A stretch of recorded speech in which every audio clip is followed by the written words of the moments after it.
Okay, folks, today we're going to be learning how to draw a flower. So I've pulled up a screen here. I'm using a program called Clip Studio Paint, but you can just easily follow these steps no matter what you're using, whether it's just paper or a digital program.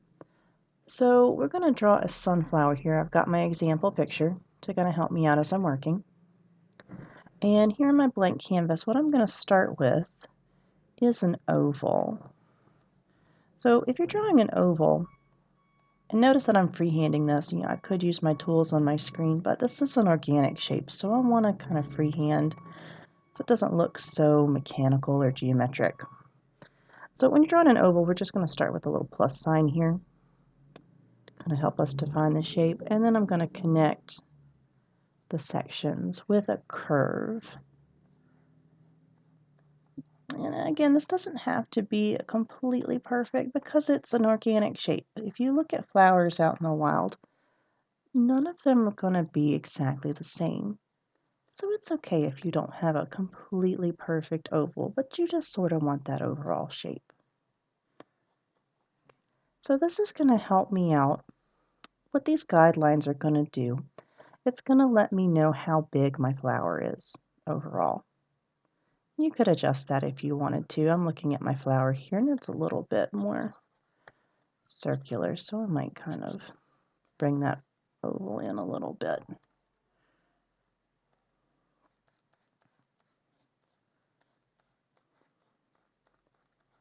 Don't forget to draw lightly because you will want to erase this, and if you're drawing on paper, then you don't want those marks to show.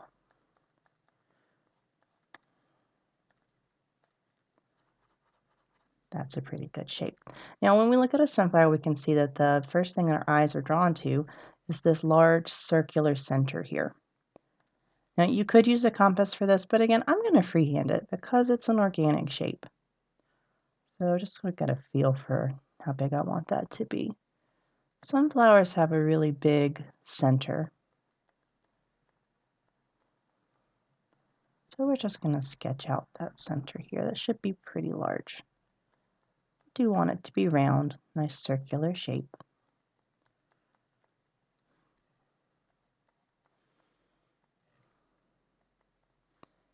And we can see that there's like almost looks like an eye here in the middle as well. Sketch that out too. So what I've got right now kind of looks like a bullseye or a target. I'm going to do a little bit of erasing. I don't really need these so much anymore.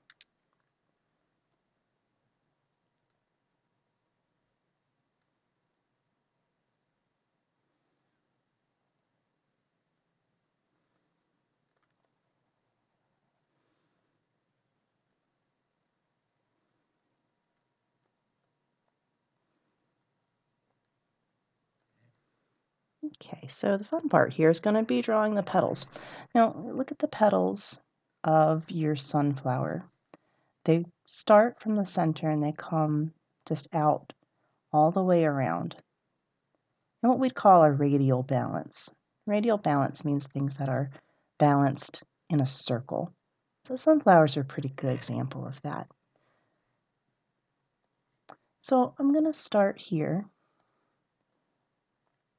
in the center.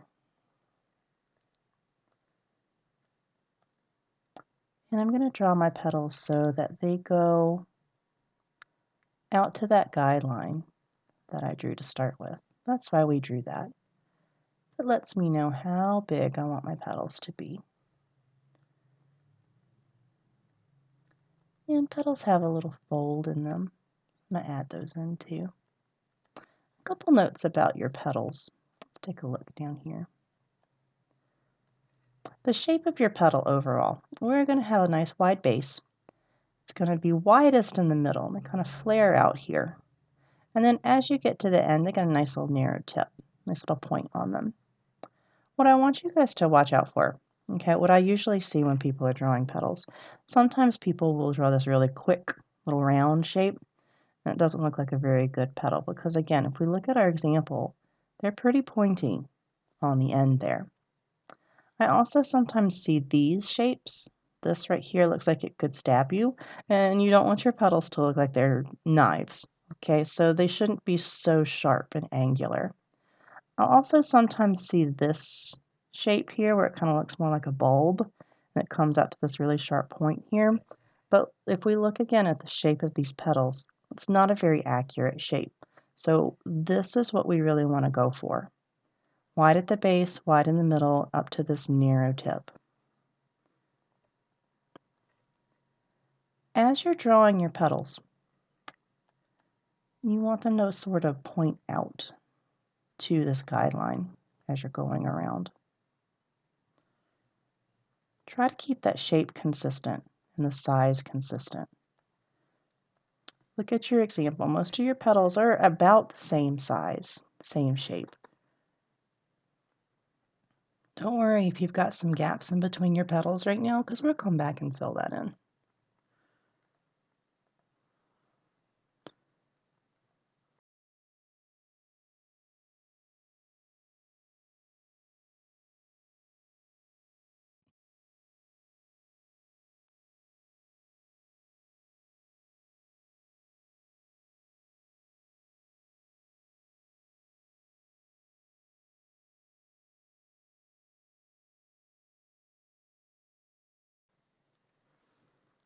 Okay, now that I've kind of got my first layer of petals here, what we're going to do next is something called overlapping. Overlapping is when you've got two things and one thing looks like it's in front of the other. So for example, if I had two boxes and one is sitting on top of the other, this one blocks your view of that second one there. You can make your flower look a little more full, a little more realistic by using some overlapping. So, if you look at your flower here, you can see that some petals are behind other petals. That kind of gives us the illusion that there's a little more depth here. Now, the trick when you're doing your overlapping, notice that this petal is behind these two, but it's still the same size. You don't want to have like this tiny little petal drawn in here. You see that it doesn't really look the same as the others. The petals that we're drawing now are the same size, the same shape, they're just behind the other ones. So let them be the same size. Let them come out to that guideline just like the others. You're not going to have to draw all of it, just about the tip of it. Forget to add a little detail to them.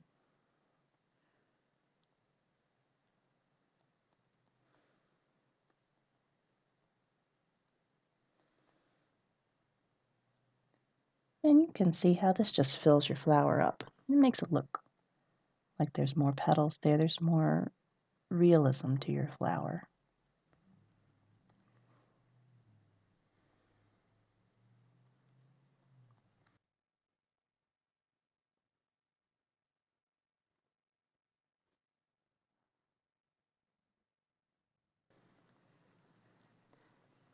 That looks like a pretty good amount of petals here. Now that we've got that, let's go ahead and take care of that guideline because we won't need that anymore.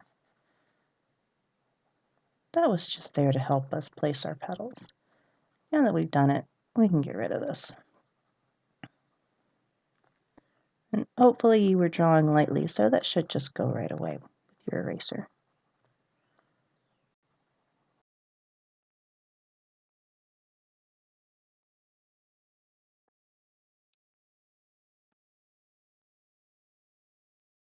The last thing I'm going to do, if you look at your flower here, you've got a nice little texture right there.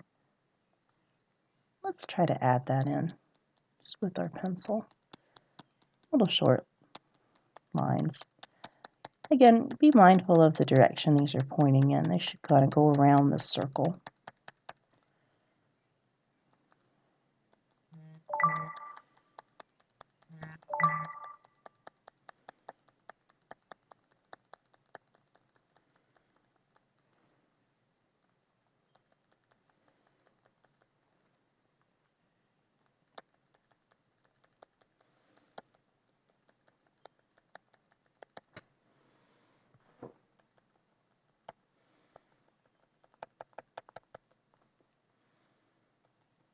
And it's okay to turn your paper as you work.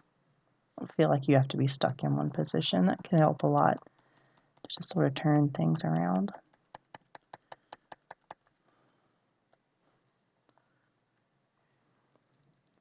You could add a little bit of texture here in the center too.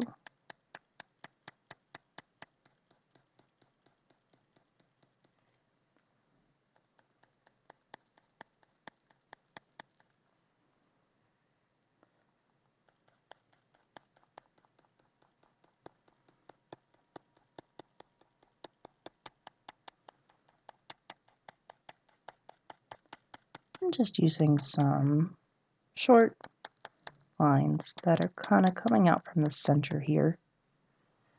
I might even kind of cross those in a little bit of what we call cross hatching.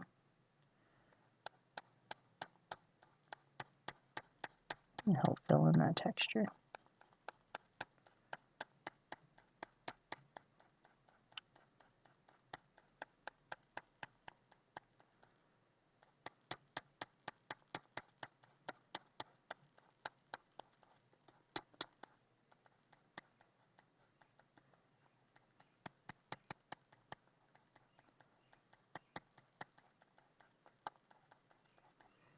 I think the last touch we're going to do here is add a stem. So that's going to come right down here. It's a sunflower stem, so it should be pretty thick to hold up that big flower. And maybe a leaf right along here. I'm going to start a little curve shape and add some sharp lines there. That should get you about good for the sketch of your sunflower. We'll talk next about how to color and paint this. Good work.